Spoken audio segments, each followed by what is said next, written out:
We'll open up with a brief opening statement from Coach, and then we'll take 10 minutes of questions from our players. Again, reminder, give your name and affiliation on questions. Coach? I'm obviously disappointed with our performance and, how we played just on this big stage. I think we had a lot of opportunities, but just really never converted. But North Carolina did a great job. They played well. They disrupted us. They really congested the paint, didn't allow us to drive, and we kind of lived and died by the three-point shot in the first half and just couldn't convert. So they did a really good job of just outplaying us in multiple ways. So congratulations to North Carolina on the Sweet 16. Okay. Questions for our players? Up front. PJ Brown from the Arizona Daily Star. This is for Sam. Your last game in this, at home in a Wildcat uniform. Can you put into words what this meant to you? I don't think there's words for the experience that I've had with my time here. It's been anything more than I could have wished for, imagined for. Coming in my freshman year, only winning 6 games, and then to become who I am academically, off the court, on the court, and then just last year, the run we had this year, making it to the tournament, and then obviously learning everything I had from Adia and this team. So it's been an incredible time. Next question in the back row. Kim Doss, Arizona Desert Storm. Sam, it looked like they could have called you for that 5th foul several times in that last, those last few minutes. What was going through your head when you were playing defense and trying to avoid fouling out? I was just telling myself, don't foul, don't foul. The refs talked to me a little bit. They were like, come on, Thomas, you got to watch yourself. We don't want to give you that last foul. So I tried to tone it down a little bit. Obviously, I wanted to stay on the court as long as possible for my last game and try and help the team out as much as possible. So luckily, I didn't foul out, so I got the job done. Next question. Over there on the right, second row.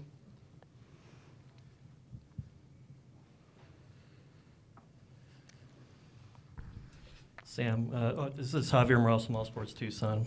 Ask a question again to Sam. Just when you were hugging Kate at midcourt, coming off the floor, walking out by yourself, looking at the crowd, can you describe that? Yeah.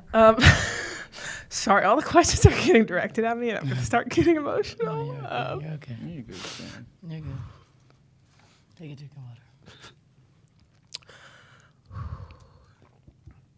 of water. These fans and this team have been everything for me. I'm sorry, I'm trying to get this out. Just, talking with Kate, who's obviously been here for 4 of my 5 years here. I've lived with her for the past 3 years. She's like family to me now. Her sister and I were best friends. We came in together as well as freshmen. She was on the team, so just built a great relationship with her. And so obviously seeing her cry is going to make me cry. I was trying to hold it in the best that I could, but once I saw her and she was just, saying she's going to miss me next year, it's not going to be the same. And so I just really wanted to take that moment with her, and then obviously exiting the court, just looking at everyone in the arena, just knowing that it's my last time actually being on the court as a Wildcat in my uniform. But just knowing that I think the fans are hopefully going to follow me, a lot of them, so they're going to follow me my next adventure in life, and that they're all like family to me, and they just made this place a great place to be at. Next question. Front row on the end. I'll take the pressure off. Thanks, Asher. Bendu, you're staying for one more year. What are you taking from this into the next season? I'm just gonna be hungry. I think I'm gonna have to try to get our team hungry. Today we didn't really play that well, and we didn't really look hungry on the floor. And so, this is a bitter moment. Sam's leaving, so it sucks that I'm not gonna be on the court with her again. But, for the freshmen coming in next year, they got to be ready, and everybody that's coming back next year has to be ready because I'm hungry, and I want our team to be hungry. Front row on the end here, PJ.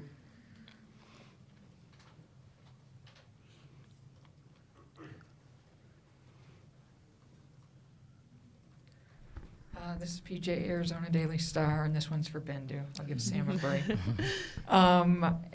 This is a tough way to go out, but you've had a really remarkable season. Nobody believed that you could be here. Nobody believed that you would host or win that many games. What do you take from that? I mean, how special this season was for you? It was very special. I mean, nobody believed in us. We shocked the world in the first month, beating Louisville, who was ranked number 3 in the country, and then we went on a roll. I mean, every team has their ups and downs, and you saw that with our team. But I wouldn't pass it up for the world. Like it was fun. It was fun to be around my teammates. Having obviously be on Sam's last run around, last run here at Arizona. But yeah, no, it was a fun season, and I'm happy that I'm going to be able to come back for another one. Any more questions for our players? Okay, Thank you. you're dismissed. Thank you, everyone. To see your family. And now we will open it up for questions for Coach Barnes. Who would like to go first? Hi, Ryan Finley, Arizona Daily Star. Adia, the foul trouble early with Pellington and then with Sam a little bit later, how did that get in the way of what you guys were trying to do? I think that at times just not smart fouls, just over aggression, and just like unnecessary fouls, not being smart. And I think that Sam's never has 4 fouls, so I think that was uncharacteristic of Sam. But we can't put North Carolina on the free throw line 24 times, and they're really we talked about it, in our pregame and our scouting. They're really good from the free throw line. They're starting. Their core of 7 that they play are like over 80%. So unnecessary fouls, out of position, and just things that we didn't execute well down the stretch. So a little bit of disappointment as a coach in some of that stuff. Back row.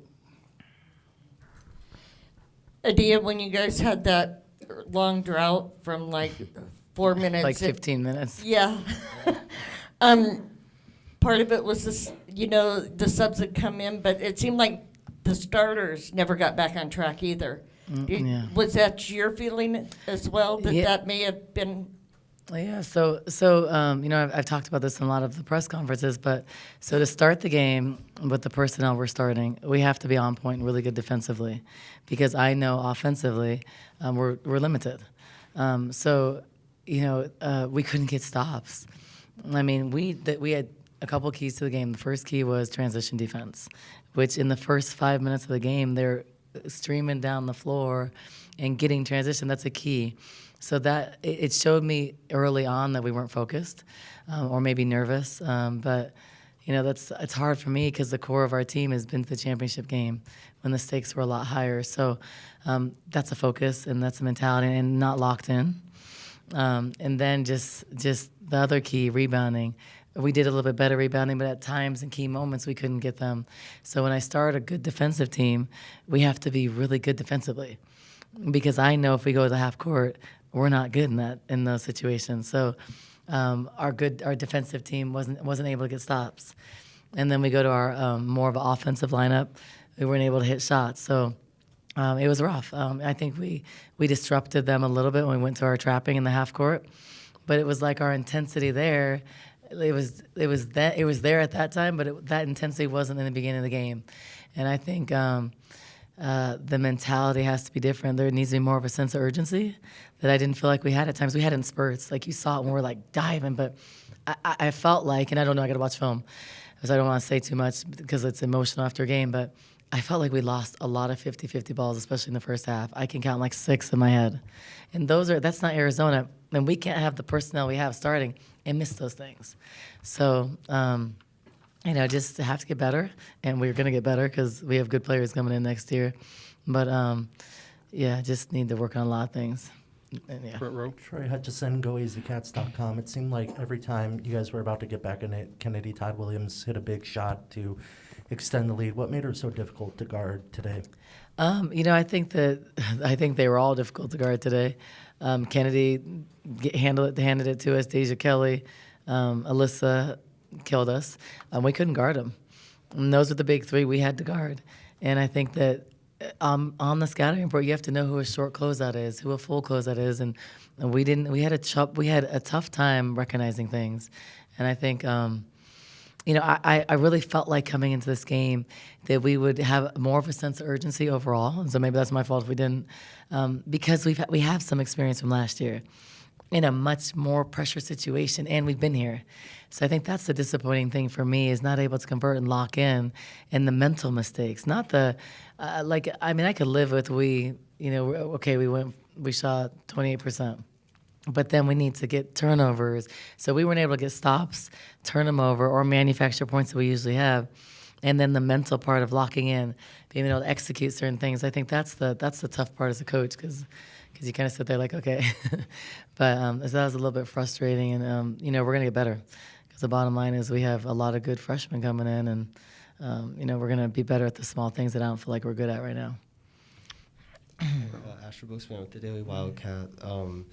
You've been with Sam for 6 years. Can you speak on how she was when she came in, and how she's grown into the player and person that she's become, and just Absolutely. the legacy that she leaves? Absolutely, and that's one of the things I was really sad about. That's why I called that timeout 3 seconds, because I was going to get her standing ovation, because she deserves that. I'm an incredible kid, incredible person, incredible young woman. She came to Arizona, this introverted, shy, kid that played the 4. And then that wasn't heavily recruited, and she left this monster defensive player, stellar academic, stellar academically, just a role model in every sense of the word. Like a role model, that's what it is. That's what a student athlete is. It is Sam. She gave so much to this program. But as a coach, I think what the special things are, not only her graduating and getting her master's degree, but for her to be able to do everything with such high class and character and represent our school so well, in front of Congress, and things that she wouldn't have been able to do her freshman year. So she grew in the program. She worked hard. She was extremely coachable. She was a leader. Since her freshman year, she was a team captain. So there isn't anything she hasn't done at the best of her ability, and she's always represented us, the program, me, the university, in the best manner possible. And every team would love to have a team full of Sams. Every coach would love to have a team full of Sams, and I wish I could clone her. I always say, and keep her forever. And she would have stayed 2 more years if she could, because she's not ready to go out in the real world. But she's just like the perfect player. And I hope to find another player like her one day. Okay. But I think they're rare. I think a player like her will come along every 10 years. PJ, and then we'll go with Greg. Hi, Dan. It's PJ. So, we've talked a lot about the fan base and how they come out and really cheer for you. But tonight they were... Didn't have a lot to cheer for. I recognize that. Sorry. At times when you started trying to make a comeback, there were various times, and they got loud, really loud. It sounded almost like, 5,000 more than were really there. How did that help you today? I mean, at Arizona, the fan base is one of the best fans in the country, or some of the best fans in the country. To be able to have, I think there's probably 10,000 fans here. I'm a little bit embarrassed and disappointed how we performed when they're coming out here and supporting us. We played hard, but I didn't feel like we played hard enough for them. And that's usually not something I question ever. And I haven't questioned a lot of things since my first year here that I did today. So disappointed in how we performed with everybody here. They were trying to find something to cheer about, and they got loud a few times they were trying to get us to come back. And usually that's when we make our run, and that's why home court advantage is so important. But we were never able to turn the corner. And we were never able to bear down and get those stops. And that's not us, and that's usually what we can do. So, just disappointed overall, to be honest. Greg? Greg Hansen, Daily Star. How do you think in a month or two you'll look back and put some perspective onto this? I think that no one even probably thought we'd probably even make the tournament, or probably thought we'd lose in the first round. But I know what we were capable of doing. I know there was a point in the season in February where I thought, and I knew, and I said this, we were a better team by far than we were last year. We were clicking. We were joint together. We were playing for each other. And then, I felt like we had a couple losses, and it was because I remember one point in the season we lost 3 games, and I was like, it feels like we lost 10. It really did. That felt really heavy at the moment. So I think that we were just too high and too low sometimes. And we just, well, then we had some injuries, then we had COVID, and those are all excuses, but we just didn't click the same. So I didn't have that feeling going into the tournament, to be honest. I didn't have that feeling at the Pac-12 tournament. So I think in a month or two, I'm going to realize that there were certain things, like probably earlier, that could have been different, and that just weren't.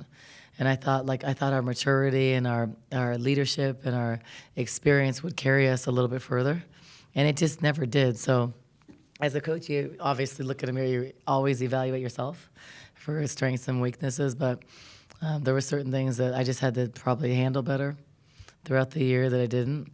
And I think it really, those things were exposed in the last part of the season, because you saw we just kind of started to play like that. And that's the reality. And it is what it is, but that's not going to happen again, because we're not going to have a team where that can happen. So, yeah. Ryan? Adia, what happened on that tech with Lauren Ware? So I thought that was an interesting tech. I'm not going to say anything else about that because the officials are really good. I thought actually the officials did do a good job. I thought that tech was interesting because she did yell at her, and I think the rule is, and especially in the NCAA tournament, I get it, everybody's watching, you have to do it.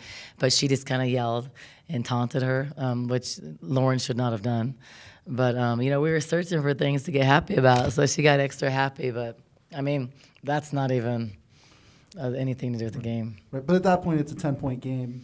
The momentum seemed to be going a little bit more your way. Yeah, but I think there's so many things that happen, like that's not even a factor. I mean, it was bad, but obviously, and the thing is, Lauren's never done that. She's been here 2 years. She's never got technical. I don't think any of us have. So I think it was just she was pumped, and everything's a little bit tighter these games. So Back row. I want to ask you about a little more about that tech, because there were some people talking that they thought that gets called in a women's game more often than a men's game. Do you think that's true? absolutely, I absolutely do. I think there's there's a list. I think I think male coaches can coach extremely different, and then women do, and I think that kind of stuff. But also I don't know, because maybe in the NCAA tournament when all eyes are on that, I think they also have to be really stringent with the rules, and I get that too. So those are good officials that are at this level. So I think that in an NCAA tournament game, I think that's not going to be as allowed as much. But I think just generally speaking, we all know, guys punch each other. And, so it's just different. I think it's just different. But also it's a different game, so I don't like to compare head-to-head because our sport's so different. It's played different. It's different emotion. I just think it's different, but probably, yeah. We'll move to one question we have on our virtual. Lindsay Schnell. Lindsay. Hi, Adia. Congrats on a great season. You brought up, the fans, they love you, they cheer for you, and you pack the house a lot. Do you think we're at the point in the women's tournament across the country where we could pack houses that aren't on home courts? No. What if we went to all neutral floors? Absolutely not. I think that's a terrible idea for our game. I don't agree with that at all. I was asked that question about a week ago, and I think on the list of 100 things to change, to me, that's 100th. I think there's so many things to change before that with equity and stuff that's not even a consideration for me, or not even on the list. I think that it's more valuable in our game because it's different. I think it's more valuable to play in McHale with 10,000 people than it is to go to San Antonio to a neutral site with 1,500 people. I think that makes no sense. I think it doesn't generate any income, and I don't think it's smart for our game at where we're at right now. I think if you look at Iowa, they had 14,000. South Carolina had 10 or 9,500 or whatever.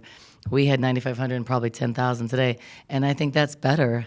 That's better for our game, and no player wants to play in front of 1,500 people. So absolutely not. I think that's an awful idea. We have time for one more question. Back row. Rich Rare, Wildcats Radio 1290. Adia, can you talk about the state of your program? The folks from Carolina were so complimentary of everything here at McHale, the way this tournament was run, the class, the dignity, the fans. Talk about where the program is when you took over, where you are today, and what's the next big step for you? So obviously, you get a job because usually there's something going on or there's no success. That's how we all get jobs. So I think that the job was to rebuild the program. And so I think we took the right steps. I think if I look back 3 years ago, the best thing that happened to this program was the NIT, or the WNIT. Playing in the WNIT with the one and done experience, selling out Mikhail, and momentum every game and getting more fans was so valuable. Going to the tournament that you're losing in the first round would not have really helped us, but that WNIT helped us tremendously. And then we had momentum going into the COVID year, which we would have gone to the tournament as a high seed, and then last year going to the final game. So a tremendous amount of support. Happy this year because last year we didn't experience what it was like to play in front of fans. And so it didn't feel like the real experience of the NCAA tournament. So, this program, we're a good program here now. We're nationally respected. We're getting high-level recruits. I mean, we have 2 McDonald's All-Americans coming in next year, 2 Gatorade Players of the Year. We'll add some other people to our roster and make some changes in the roster. So I'm excited about the future. I'm excited to start with a new young group. We add some veterans here and there, and I want them to play in front of a packed house. And I think after all of the COVID stuff, kind of goes away a little bit more, in the next year, I think we're going to have a lot more fans. So players want to play in arenas like this, and they only have probably 10 choices around the country to have this opportunity to play in front of packed houses. And we're in Tucson. We're a basketball town. We're a town that loves men's and women's basketball. So they have the opportunity to do that here. And so it's special. And if you see, Sam could run for mayor. I mean, Sam, they have probably more T-shirts by Sam than anybody else. But they love her. They've embraced her. And I think the different thing about the women's game and the men's game is that, like, the women stay for 4 years typically. Now with the portal, it's a little different. But women typically stay for 4 years at a school. So the fans get to watch the growth and get to know people. And I think that's really, really valuable. And that makes our game special. And so people now, next year, they're going to see Kate for 5 years. And so I think, that's what we like. You want to have that connection, and that's what makes our game different. That's what makes the WNBA different than the NBA. And, this place just loves Sam and loves our team. And the win or loss, we didn't play well. I'm disappointed. They're disappointed.